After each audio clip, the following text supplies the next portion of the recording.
sebelum-sebelum ini, anda boleh ikutinya di Facebook Manis FM. Kita nak sambung rukun iman yang keempat hari ini, Ustaz. Silakan, Ustaz. Allahumma salli ala Sayyidina Muhammad wa ala ali Sayyidina Muhammad. Assalamualaikum warahmatullahi wabarakatuh. Waalaikumsalam warahmatullahi wabarakatuh. Alhamdulillahi rabbil alamin. Wassalatu wassalamu ala sayyidil mursalin. Wa ala alihi wa sahbihi ajma'in. Rabbi syarah li sadri wa yassir li amri. Wahlul 'uqdatam min lisani yafqahu qawli. Subhanaka la ilma lana illa ma 'allamtana. Innaka antal alimul hakim. Wala hawla wala quwwata illa billahil aliyyil azim. Terima kasih kepada DJ Fak. Alhamdulillah kita dapat menyambung kembali slot Talaki Safinatun Najah menggunakan pakar kitab Safinatun Najah. Sebagaimana yang Fak sebut tadi, ada edisi Jawi dan ada edisi Rumi. Mana terpulanglah kepada sidang pendengar untuk memilih mana-mana kitab. Kalau tak ada kitab pun, maknanya kita boleh buat catatan sendiri. Kita boleh buat catatan sendiri. Ada perkara-perkara yang kita kena titik beratkan, kita kena buat catatan lah untuk memantapkan ilmu kita, untuk mengikat ilmu kita. Sebab tanpa catatan, terkadang mudah kita nak lupa ilmu. Sebab apabila kita memahami pengajian bila kita memahami pengajian dalam majlis ilmu, kita catat pula. Jadi bila kita catat tu, hak kita faham dah daripada majlis ilmu, kemudian kita catat, jadi ingatan kita lebih kuat. Sebab jadi dua kali. Yang pertama, kita memahami apa yang diajar dalam majlis ilmu. Kemudian kita catat pula apa yang kita memahami. Jadi dua kali di situ. Jadi mudah-mudahan ilmu yang kita dapat fahami itu boleh kekal lah di ingatan kita. Sebab kita bicara berkaitan dengan iman, pegangan kita sentiasa. Nanti kita masuk kepada tajuk kitab Safinatun Najah Pekoh ni pula berkaitan dengan amalan kita sentiasa. Amalan kita sentiasa. Bila amalan kita sentiasa ni, ilmu tu kena ingat sentiasa. Sebab amalan tu amalan sentiasa. Contoh nanti bab sembahyang contohnya, maka kita kena ingat akan ilmu tu sentiasa sebab amalan kita. Jadi untuk kemah amalan, kalau biasalah ada orang yang dia suka mencatat tu, alhamdulillah, atas cara masing-masing lah. Jadi kalaulah kita Safinatun Najah edisi Jawinya, muka surat 2 baris bawah sekali, rukun iman yang keempat. Qala al-muallifu rahimahullahu ta'ala wa nafa'ana bi'ulumihi amin wa rusulihi wal yaumil akhiri wa bil qadri khairihi wa syarrihi minallahi ta'ala. Wa rusulihi, terjemahan di bawah tu kalau hak Jawi, ketiga daripada 6 rukun iman, percaya pada sekalian rasul. Rasul bagi Allah Subhanahu wa ta'ala. Beriman dengan sekalian rasul. Sebagaimana yang saya bicara slot yang terdahulunya, rukun iman yang kedua, beriman percaya pada sekalian malaikat. Rukun iman yang ketiga, percaya pada sekalian kitab-kitab. Rukun iman yang keempat, percaya pada sekalian rasul-rasul. Hak ni kita percaya secara ijmal, secara ringkas. Bagi Allah Ta'ala banyak malaikat. Bagi Allah Ta'ala banyak kitab-kitab yang diturunkan kepada rasul-rasul, dan bagi Allah Ta'ala ramai rasul-rasul yang dipilih oleh Allah Subhanahu Wa Ta'ala. Itu makna kita percaya secara ijmal. Maknanya kita percaya bahawa malaikat ni makhluk Allah yang paling banyak, yang paling besar. Ramai malaikat ni. Kita beriman dengan sekalian.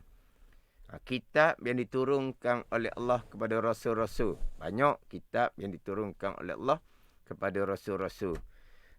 Kemudian ramai rasul-rasul yang dipilih oleh Allah Subhanahu Wa Ta'ala. Itu beriman secara ijman. Beriman secara satu-satu. Macam bicara selok yang terdahulu. Kalau malaikat agak, kita wajib beriman dengan malaikat hak 10 tu lah. Jibril, Mikail, Israfil, Izrail, Munkar, Nakir, Raqib, Atid, Malik, Ridwan. Kemudian malaikat Hamalatul Arsy. Tu kena beriman satu-satu juga tu. Kita biasanya 10 je malaikat yang kita beriman satu-satu. Jibril, Mikail, Israfil, Izrail. 4 ni dipanggil ketua malaikat. 4 Jibril, Mikail, Israfil, Izrail. 4 ni ketua malaikat. 4 ni panggil mudabbiratil umur. Malaikat yang mengatur perjalanan alam. Ada 4 malaikat yang menjadi ketua malaikat. Kemudian Raqib, Atid. Raqib, Atid ni setengah menyatakan bahawa sebelah kanan, sebelah kiri, sebelah kanan Raqib, Atid, sebelah kiri pun Raqib, Atid. Tapi ada juga pandang mengatakan sebelah kanan Raqib, sebelah kiri Atid. Setengah pandang mengatakan Raqib, Atid ni bukan nama malaikat. Raqib, Atid ni adalah sifat kepada kiraman katibin. Sifat kepada malaikat yang tugasnya adalah mencatat kebaikan, dan malaikat yang ditugaskan untuk mencatat kejahatan. Bukan nama malaikat tu Raqib dan Atid, tapi sifat malaikat yang mencatat tu, malaikat kiraman katibin tu lah. Katabah tu malaikat yang mencatat bersifat dengan Raqib dan Atid. Dan setengah menyatakan bahawa malaikat sebelah kanan, malaikat sebelah kiri, sebelah kanan pun Raqib, Atid, sebelah kiri pun Raqib, Atid. Ada juga pandangan sebelah kanan malaikat Raqib, sebelah kiri malaikat Atid. Itu ada pandangan-pandangan yang berbeza lah. Kemudian Munkar, Nakir. Itu kita biasa dengar lah tu. Hak soal di alam barzah. Kemudian Malik dan Ridwan. Tu kita biasa, tu kita kenal lah. Tu jaga neraka dan syurga. Kemudian di antara malaikat lagi yang wajib kita beriman secara satu-satu adalah malaikat Hamalatul Arsy, dia panggil. Malaikat yang menanggung arash. Yang mana arash ini adalah makhluk Allah yang besar. Jadi ada 4 malaikat yang dipanggil apa? Menanggung arash. Sebelum kiamah lah. Selepas dia kiamah, malaikat yang menanggung arash ni ada tambah lagi 4, jadi 8. Wa yahmilu arsya rabbika fawqahum yauma idzin samaniyah, Quran kata. Maka selepas daripada kiamah, malaikat yang menanggung arash 4, ditambah lagi 4 menjadi 8.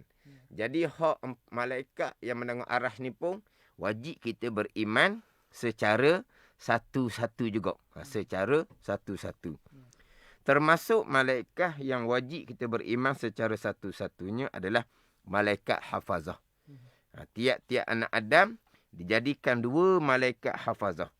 2 malaikat hafazah yang kerja dia adalah menjaga akan anak Adam tadi. Hak tu pun wajib diimani secara satu-satu. Di tiap-tiap anak Adam dijadikan 2 malaikat. Dipanggil malaikat hafazah. Yang mana bermula daripada jatuh benih di rahim ibu ni, Allah telah jadikan 2 malaikat hafazah. Sampailah seseorang itu meninggal dunia. 2 malaikat hafazah ni, ni dak tukar dah lah. Malaikat yang sama daripada jatuhnya benih di rahim ibu sampailah seseorang tu mati. Kemudian malaikat ni adalah ibadullah, hamba Allah yang dimuliakan oleh Allah Subhanahu wa taala.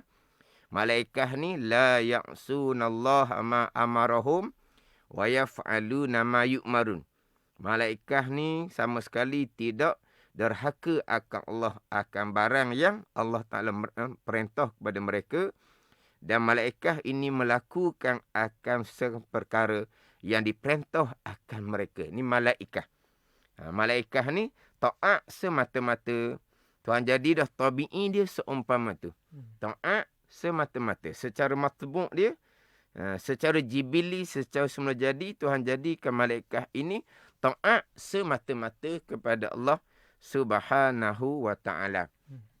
Sama sekali tidak derhaka kepada Allah.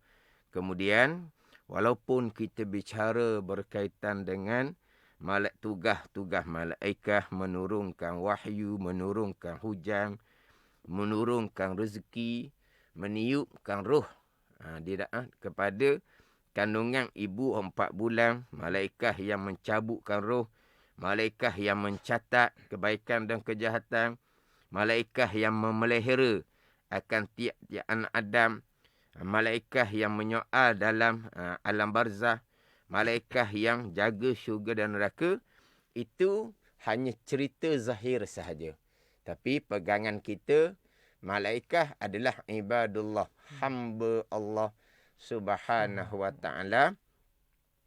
Apabila malaikat ni hamba Allah Subhanahu wa ta'ala, maka malaikat sama dengan jin, sama dengan manusia.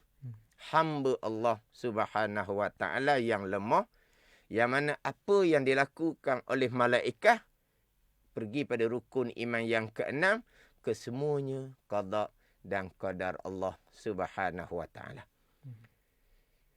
Tugas-tugas malaikat yang kita maklum. Tugas-tugas kita sebagai hamba Allah Subhanahu wa ta'ala. Kita ada tugas sebagai khalifah atas muka bumi, mengabdikan diri akan Allah. Tapi apakah yang dilakukan oleh malaikat, oleh jin, oleh manusia, hakikinya balik kepada rukun iman yang ke-6. Kesemuanya adalah qada dan qadar Allah Subhanahu wa ta'ala. Makhluk termasuk malaikat adalah lemah. Makhluk adalah hamba Allah Subhanahu wa ta'ala. Mana kalau kita cerita kok, malaikat yang menurunkan rezeki, itu hanya cerita pada zahir sahaja. Hakikinya, Ar-Razzaq, Allah Ta'ala yang memberi rezeki. Allah Ta'ala lah, wa yarzuqu man yasha. Allah Ta'ala yang berzeki akan sesiapa yang Allah kehendak. Jadi rezeki daripada Allah. Kata malaikat tu hanya cerita tugas zahir dia. Malaikat yang meniupkan roh, malaikat yang mematikan, mencabutkan roh, hakikinya Allah lah. Yuhyi wa yumit wa huwa ala kulli syai'in qadir. Allah yang menghidupkan, Allah yang mematikan, dan Allah lah yang amat kuasa atas tiap-tiap sesuatu. Jadi wa imam malaikat makhluk yang paling besar, sebut makhluk. Makhluk adalah hamba Allah. Sebut makhluk, makhluk lemah. Semua yang berlaku adalah perbuatan Allah, qada dan qadar Allah. Walaupun saya sebut tadi malaikat secara jibili, secara tabi'i beribadah kepada Allah, tapi ibadah para malaikat adalah datang daripada qada dan qadar Allah Subhanahu wa ta'ala. Kemudian beriman dengan kitab. Secara tafsirnya, Taurat, Injil, Zabur dan Quran, yang mana kitab adalah kalamullah yang diturunkan oleh Allah kepada para rasul, yang mana kandungan dalam kitab Allah, kandungan yang sebenar, kandungan yang terbaik, kandungan yang sempurna, sebab ianya adalah kalamullah. Kemudian beriman dengan sekalian rasul. Rasul adalah manusia pilihan Allah Subhanahu wa ta'ala yang ditugaskan untuk menyampaikan agama kepada ummah. Yang mana rasul-rasul ni dikuatkan dengan mukjizat. Dengan perkara-perkara mencari adah yang mengkuatkan dakwaan mereka sebagai Rasulullah. Jadi rasul-rasul ni, hak rasul ni adalah takrifan rasul insanun, manusia. Malaikat tidak ada rasul. Jin tidak ada rasul. Rasul adalah manusia. Insanun, manusia. Zakarun, lelaki. Rasul ni lelaki. Rasul sama, Nabi sama, Rasul ni di kalangan orang lelaki. Tidak ada Rasul di kalangan orang perempuan. Rasul ni insanun. Nabi sama, Rasul sama. Insanun, manusia. Di kalangan malaikat tak ada Rasul. Di kalangan jin pun tak ada Rasul. Kemudian zakarun, lelaki. Jadi Nabi Rasul ni lelaki. Tidak ada Nabi Rasul di kalangan orang perempuan. Tidak ada. Ini atas pandangan yang muktamad lah. Atas pandangan yang muktamad. Tidak ada Nabi Rasul di kalangan orang perempuan. Walaupun adalah pandangan daif yang menyatakan bahawa ada Rasul di kalangan orang perempuan. Ada. Hawa, dikatakan Nabi. Bukan Rasul, Nabi. Hawa, Nabi. Ibu kita tu. Itu semua tu pandangan daif belaka lah. Tapi adalah dalam kitab membicarakan Siti Maryam, Nabi dikatakan. Hajar, Sarah, Nabi. Isteri Nabi Ibrahim AS. Ibu kepada Nabi Ismail AS. Ibu kepada Nabi Ishaq AS. Sarah, Hajar. Ada pandangan mengatakan ini adalah Nabi. Itu pandangan yang daif lah. Pandangan muktamad, Nabi Rasul adalah di kalangan orang lelaki. Kemudian Nabi Rasul ni hurun, yang merdeka. Tidak ada Nabi Rasul di kalangan hamba. Ada pun hak kisah Nabi Yusuf tu. Hak tu merdeka. Tapi ketika saudara-saudaranya campur ke dalam perigi, ingat ke mati lah. Ada orang yang lalu tu, dia timba air dalam perigi, Nabi Yusuf ada dalam timba tu. Jadi saudara-saudara mari mengaku, oh ini hamba kami yang melarikan diri. Nabi Yusuf bukan hamba. Sebab Nabi Rasul di kalangan orang yang merdeka. Cuma saudara menipu mengatakan Nabi Yusuf ni hamba yang lari. Dia pun jual kepada orang hak lalu tu. Lepas tu kena pula siapa di bandar tu kena jual pula. Tapi sebenarnya Nabi Yusuf bukan hamba. Nabi Yusuf adalah orang yang merdeka. Kemudian Nabi Rasul ni diwahyukan oleh Allah Subhanahu Wa Taala. Kemudian diperintahkan menyampai, itu adalah Rasul. Tidak diperintah menyampai, ianya adalah Nabi. Diperintah menyampai, diperintah tabligh, ianya adalah Rasul. Kalau tidak diperintah menyampai, ianya adalah seorang Nabi. Itu berkaitan dengan, secara ringkas berkaitan dengan Nabi, Rasul dan juga Nabi. Yang mana kita maklumlah, tiap-tiap Rasul adalah Nabi. Dan tiap-tiap Nabi tidak semestinya Rasul. Sebab Rasul 313 orang. Daripada kalangan Nabi 124,000 orang. Jadi Nabi, ini pandangan masyhur. Walaupun ini bukan pandangan yang kuat. Tapi ini pandangan masyhur. Pandangan kuatnya, Nabi ramai, Rasul ramai. Berapa jumlah? Tak serbu jumlah lah. Setakat ramai je. Tapi kita masyhurnya, Nabi 124,000 orang. Daripada 124,000 orang Nabi itulah, diangkat pangkat risalah kerasulan 313 orang daripada 124,000 Nabi. Jadi Rasul pasti Nabi. Tapi Nabi yang ramai-ramainya setakat pangkat Nabi juga, pangkat nubuah, pangkat kenabian sahaja. Jadi kalau kita kira persen lah, daripada 124,000 Nabi, diangkat pangkat kerasulan 313 orang. 1% memang tak siapa. No. Dak 124,000 orang. Kalau 1% dia kena 1,240. Sekarang ni 313 sahaja yang diangkat pangkat menjadi rasul. Mana kita kata kok 0.25 dok. Boleh. Tu kira lah. Mana 124,000 Nabi. Daripada 124,000 Nabi tu, diangkat pangkat rasul 313 orang daripada 124,000 Nabi. Tu. Jadi rasul adalah Nabi, dan Nabi yang ramanya adalah setakat Nabi jua.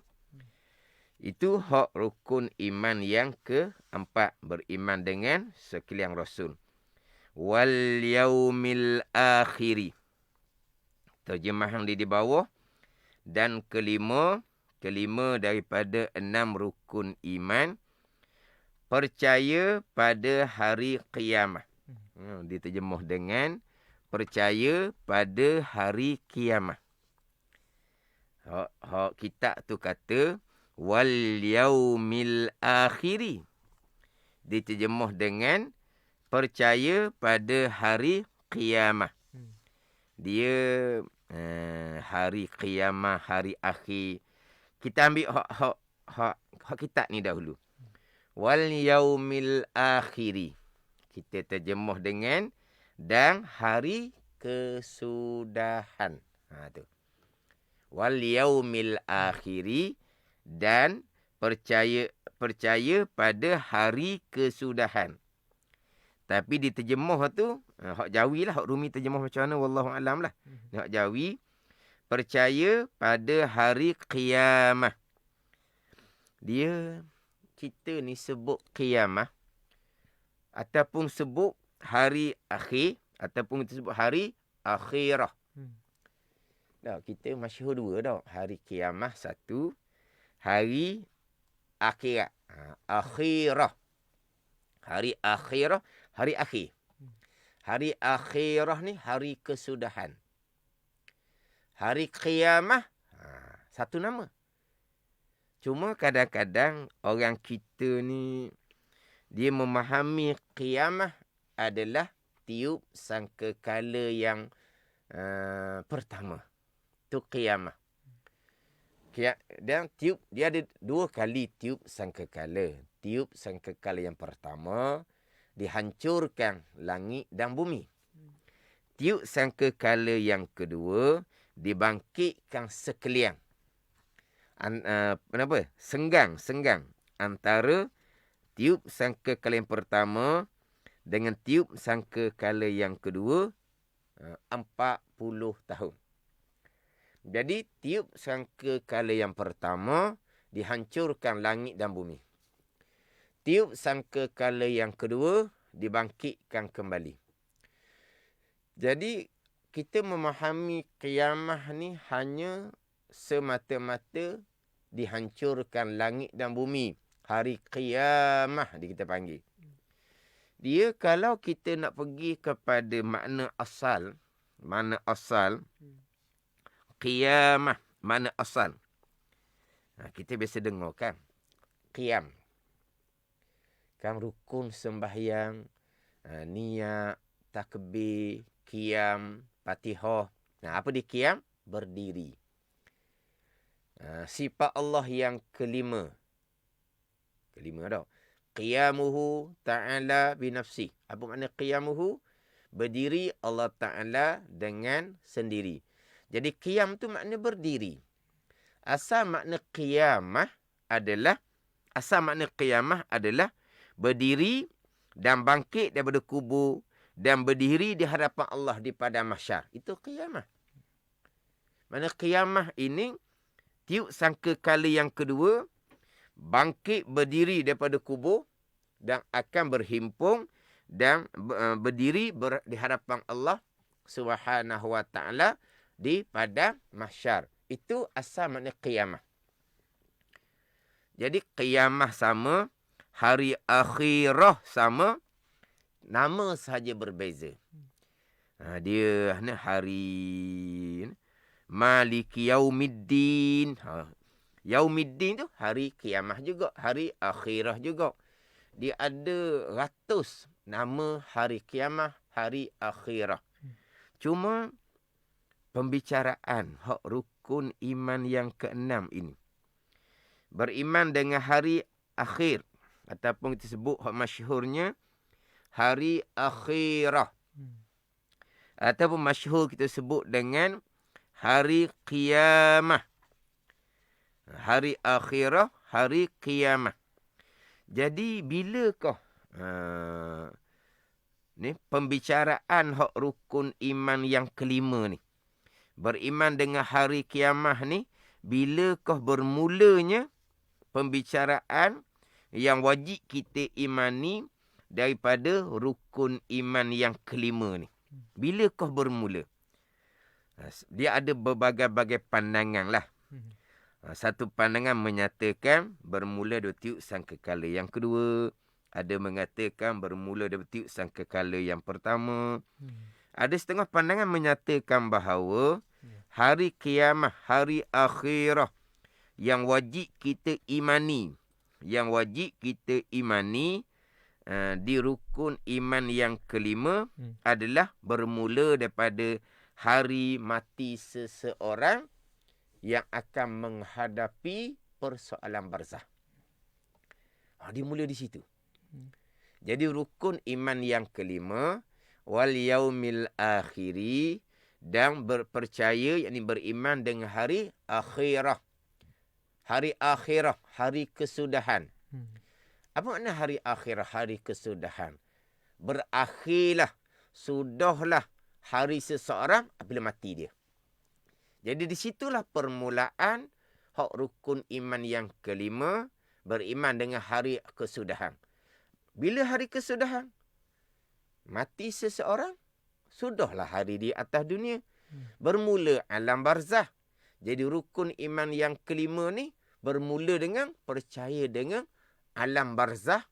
Ada persoalan barzah, ada nikmat dan seksaan di alam barzah. Mula di situ. Adapun berakhirnya hari dunia, itu tiup sangkakala yang pertama. Hari akhir, hari kesudahan bagi dunia, tiup sangkakala yang pertama, dihancurkan langit dan bumi. Hari akhirah, hari kesudahan bagi seseorang dengan dipanggil kiamah kecil, iaitu hari mati seseorang. Jadi pembicaraan hak berkaitan dengan beriman dengan hari kiamah, rukun iman yang kelima, atau kita sebut sebagai beriman dengan hari akhirah, hari kesudahan, adalah bermula dengan beriman dengan persoalan barzah. Beriman dengan persoalan barzah yang mana akan disoal oleh Munkar dan Nakir. Ada persoalan barzah, selepas ada persoalan, ada nikmat dan juga ada seksaan di alam barzah. Hak tu hak permulaan beriman dengan rukun iman yang kelima, beriman dengan hari kesudahan, ataupun disebut sebagai beriman dengan hari kiamat. Yang mana selepas selesai dikebumikan, datanglah dua malaikat, Munkar dan Nakir, yang akan datang menyoal. Tapi ada yang datang kedua-dua malaikat, Munkar dan Nakir. Ada yang hanya disoal oleh Munkar sahaja. Ada yang hanya disoal oleh Nakir sahaja. Itu berbeza keadaan lah. Faham tak ni? Kemudian yang disoal adalah roh dan jasad. Yang akan disoal nanti di alam barzah adalah roh serta dengan jasad. Bukan hanya soal roh sahaja. Mati seseorang apabila roh dipisahkan daripada jasad. Roh dipisahkan daripada jasad, maka matilah seseorang. Bila masuk alam barzah, Allah Ta'ala akan mengembalikan roh kepada jasad seseorang. Jadi maknanya yang akan disoal di alam barzah adalah roh serta dengan jasad. Yang akan menerima nikmat di alam barzah, yang akan menerima seksaan di alam barzah adalah roh serta dengan jasad. Bukan hanya roh sahaja. Sebab dulu-dulu masa budak-budak, biasa-biasa dengarnya roh sahaja yang disoal oleh Munkar dan Nakir. Roh sahaja yang dapat nikmat ataupun seksaan di alam barzah, tidak. Selepas dikebumikan, Allah Ta'ala akan mengembalikan roh tadi. Roh tadi yang dicabut daripada jasad di alam dunia, maka mati seseorang. Selepas dikebumikan, masuk alam barzah, Allah Ta'ala akan kembalikan roh kepada jasad. Yang mana yang disoal adalah roh dan jasad. Yang dapat nikmat dan seksaan adalah roh serta dengan jasad. Kemudian bicara berkaitan dengan alam barzah ataupun alam kubur. Dia disebut dengan alam kubur. Nikmat kubur, azab kubur. Nikmat kubur, azab kubur. Dia kubur-kubur ni kalau orang ke bumi dalam kubur. Kalau tak ke bumi macam mana? Mati dimakan oleh haiwan, mayat yang tidak dijumpai. Mati lemah contohnya, mayat tidak dijumpai. Mati terbakar sampai ke hancur, langsung tak jumpa dia punya jasad dia. Macam mana pula tu? Maka tak ada lah dia kena soal kubur ke, nikmat kubur ke, azab kubur ke. Disebut kata soal kubur, nikmat kubur, azab kubur ni dia kepada ghalib je. Sebab ghalibnya akan dikebumikan. Jadi termasuk yang akan disoal, yang akan dapat nikmat dan seksaan kubur, termasuk mereka yang tidak dikuburkan. Termasuk mereka yang tidak dikuburkan. Sebab apa? Sebab makan di binatang buah. Mayatnya langsung tidak ada. Macam sebut tadilah, lemah. Lepas lemah tu, cari punya cari, akhirnya dihentikan operasi, tak jumpa sampai kesudah. Mana pakai, mengapa ni? Tidak berkubur lah. Mana berkubur di laut lah kita kata. Mana jasad tidak dikebumikan. Dah tak ada lah persoalan kubur. Tetap ada persoalan kubur. Tapi tidak dikuburkan. Macam mana persoalan kubur? Jadi sebut kata persoalan kubur, sebut kata nikmat dan azab kubur, itu hanya pada Khalik. Kalau tidak kuburkan, mana tidak kuburkan? Itulah hak dia. Mumia apa tu? Hak budak cermin tu. Kan contohnya hak Marcos. Hak Filipin tu kan mayat dia tidak dikuburkan kan, di budak cermin je kan. Pandai duduk di luar negara, bukan di Filipina kan. Maka dia tidak kenalah persoalan barzah sebab dia tidak dikebumikan. Sama sahaja. Sebab ini alam lain, alam barzah. Alam barzah lah nama sebenar. Kalau panggil alam kubur pun tak apa. Itu dipanggil alam kubur. Panggilan atas ghalib jua. Kemudian, jadi insya-Allah lah di rukun iman yang kelima ni mungkin panjang sikit lah saya akan bicara. Bicara berkaitan dengan barzah. Bicara berkaitan dengan tiup sangkakala yang kedua, dibangkitkan kembali. Kemudian dihalau, dihimpun di mahsyar. Kemudian di mahsyar ni pula ada bagai-bagai seksaan bagi orang yang kafir, bagi orang yang fasik, yang derhaka pada Allah. Kemudian di mahsyar ni ada asy-syafa'atul uzma, nanti saya akan bicara. Kemudian di mahsyar ni ada hisab, kira bicara. Hal ni semua yang kita wajib imani belaka ni. Hak masuk di rukun iman yang kelima. Jadi rukun iman kelima ni pendek je. Wal yaumil akhiri, dan percaya dengan hari kesudahan. Percaya dengan hari qiyamah. Yang masuk dalam tu banyak tu. Percaya dengan hisab. Percaya dengan mizan. Percaya dengan telaga haud, telaga Nabi SAW. Percaya dengan titiang sirat.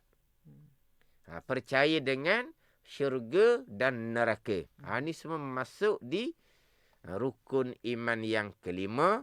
Beriman dengan hari akhirah, hari kesudahan, ataupun disebut dengan hari kiamat. Jadi, insyaAllah saya akan mulakan dengan berkaitan dengan persoalan barzah, persoalan kubur, kemudian pergi kepada nikmat serta dengan azab di alam barzah. Jadi, hak berkaitan dengan persoalan kubur ni, ini dua perhimpunan jua, dua golongan jua yang langsung tidak kena persoalan kubur. Iaitu para anbiya, para nabi dan para syuhada. Jadi para anbiya, para nabi, para mursalin, para rasul. Kita sebut kata para anbiya ni termasuklah rasul, sebab rasul adalah anbiya juga. Rasul adalah nabi juga. Jadi para anbiya, para nabi dan para syuhada. Orang yang mati syahid ma'rakah. Dia panggil syahid dunia dan akhirah, dia panggil. Syahid dunia dan akhirah ini tidak kena persoalan barzah. Ada pun yang kita biasa dengar tu, orang yang mati syahid akhirah, dia panggil. Mati syahid akhirah ni wajib dimandikan serta dikapankan. Contoh orang mati syahid akhirah ni mati beranak, mati terkejut, mati penyakit wabak. Contohnya, mati kerana penyakit COVID sekarang. Dia panggil syahid akhirah, dia panggil. Jenazahnya wajib dimandikan dan dikapankan. Tidak dimandikan tu ada kerana-kerana dia lah. Tidak dimandikan tu. Jadi hak syahid akhirah seumpama ni, mati beranak, mati terkejut, mati serangan jantung, mati aksiden, mati terkejut belaka tu. Mati wabak penyakit. Ini dia panggil syahid akhirah.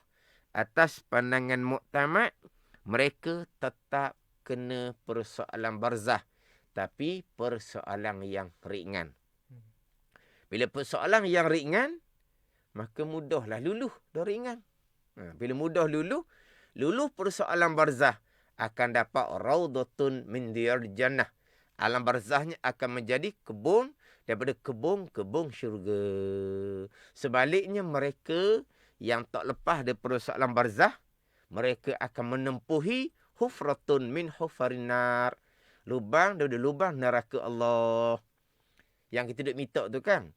Allahumma ja'al qabrahu raudatun min jannah wa la ta'nya qabrahu hufratun min hufarin nar. Kan kita minta supaya jadikan kubur itu ini kebun daripada kebun syurga, yang jadikan kuburnya lubang dari lubang neraka. Jadi orang yang lepas dari persoalan barzah akan dapat kebun daripada kebun syurga. Sebaliknya mereka yang tak lepas persoalan barzah akan ditimpa dengan lubang daripada lubang neraka, yang mana bagai-bagai seksaan pula yang ada di alam barzah, alam yang paling hampir dengan kita sebelum menempuhi alam mahsyar, sebelum menempuhi alam syurga dan neraka. Jadi insyaAllah di slot akan datang, saya akan menyambung kembali hak rukun iman yang kelima, wal yaumil akhiri, dan kelimanya percaya pada hari qiyamah. Akan saya bicara bermula dengan bicara persoalan barzah, nikmat dan juga azab di alam barzah. Wallahu a'lam. Baik, jadi jutaan terima kasih kepada Al-Fadil Ustaz Wan Junaidi bin Wan Jaafar atas ilmu yang dikongsikan pada petang ini. Jadi diharapkan kita dapat memanfaatkan ilmu dalam norma yang baru, dalam dugaan dan juga cubaan kita menghadapi wabak COVID-19 ini, kita mengguna pakai apa teknologi sedia ada pada waktu ini untuk kita sama-sama menimba ilmu tentunya tentang perbicaraan tentang rukun Islam, iman serta hukum-hukum fiqah dalam Talaki Safinatun Najah. Yang mana terlepas ataupun yang mana rasa nak mengikuti ulangannya, mungkin sekarang ini dengar di radio sahaja dan nak dengar dengan lebih detail ataupun nak tulis dan sebagainya, ikuti saja ulangannya di Facebook Manis FM. Terima kasih sekarang ini yang masih lagi setia di ruangan Facebook Manis FM, antaranya Puan Maria Muhammad. Alhamdulillah DP baru dah sekarang ni. Alhamdulillah, terima kasih Ustaz dan DJ Fad. Sama-sama ramai yang mengungkap kata syukur. Damai Abadi, Fauziah Abdullah, terima kasih. Jadi macam biasa, tugas anda semua yang ada di Facebook, insyaAllah kita sama-sama menggunakan pakaikan teknologi sedia ada dengan kongsikan sebanyak mana yang mungkin supaya yang lain juga dapat ilmu yang sama bersama dengan anda semua. InsyaAllah tangan-tangan yang share itu akan diberikan manfaat pahala yang pastinya akan memudahkan semua untuk mendapat ilmu seperti mana yang kita kongsikan pada petang ini. Jadi minggu hadapan, di hari dan juga di waktu yang sama, insyaAllah kita akan bersua kembali. Dan di sini kesempatan yang ada ini saya nak kongsikan kepada anda semua, di mana bersama dengan saya di Manis Express setiap hari Ahad hingga hari Khamis jam 3 petang hinggalah insyaAllah menghampiri 7 malam, kita ada sejumlah wang tunai yang bernilai RM15,000. Jadilah sebahagian daripada pemenangnya, di mana setiap minggu kita akan mencari pemenang. Kalau ada anak, cucu, saudara mara, jiran, tetangga yang pandai matematik, ini adalah masanya untuk kita sama-sama berkongsikan rezeki ini. Di mana kalau ada di kalangan anda semua yang dapat menjawabnya, anda akan dapat sebahagian daripada RM15,000. Jadi jangan lepaskan peluang ini. Jutaan terima kasih sekali lagi kita ucapkan kepada Al-Fadhil Ustaz Wan Junandi Paman Jaafar. Dan macam biasa Ustaz, kita tutup dengan doa penutup daripada Al-Fadhil Ustaz. Silakan Ustaz. Bismillahirrahmanirrahim. Alhamdulillahirabbil alamin. Wassalatu wassalamu ala sayyidil mursalin wa ala alihi wa sahbihi ajma'in. Allahumma aftah alaina futuhal arifin. Allahumma allimna ilma akdamin wa fahimna famasabikin warzuqna ruqat talibin. Allahumma zidna ilman wa alhiqna bis salihin. Wa sallallahu ala sayyidina Muhammadin wa ala alihi wa sahbihi wa sallam. Walhamdulillahi rabbil alamin. Amin amin ya rabbal alamin.